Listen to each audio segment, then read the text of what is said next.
Car le maître gynécologue médecin du sport à l'INSEP, nous allons parler des règles.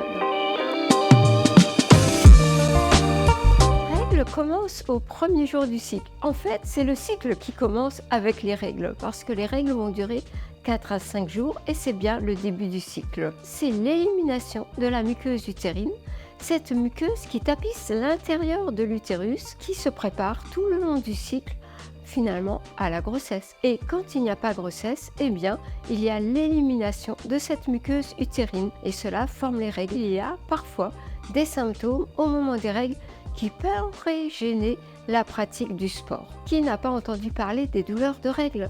Et trop souvent, elles sont considérées comme inhérentes aux règles, habituelles, normales. Non, on ne doit pas subir les règles douloureuses.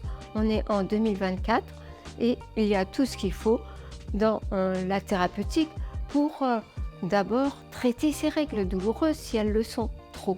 Donc les règles ne doivent pas empêcher la pratique sportive. Sur une échelle de 1, très faible douleur, même 0, à 10, intenable, il faut savoir situer un peu sa douleur et ça nous permet de nous guider. Au-delà de 6, elles doivent donner lieu à un bilan médical parce qu'elles peuvent être le signe d'une maladie, de l'endométriose ou d'ovaires polykystiques. On a parfois une grande fatigue au moment des règles et puis qui dure et qui parfois revient assez vite avec les autres règles. Et c'est parfois aussi lié à des règles abondantes. Si on craint de tacher les sous-vêtements, si on craint de tacher la literie, le drap, si on doit mettre de protection la nuit, alors là, c'est le témoin de règles trop abondantes.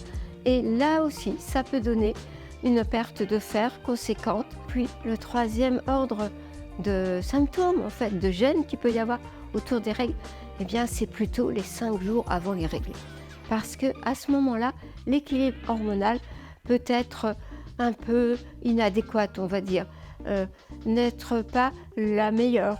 Et dans ce cas-là, eh bien, on va avoir un gonflement des seins, un ballonnement abdominal, des troubles de l'humeur, parfois même des maux de tête, des céphalées prémenstruelles, et puis des crampes, et puis parfois même des douleurs qui annoncent l'arrivée des règles.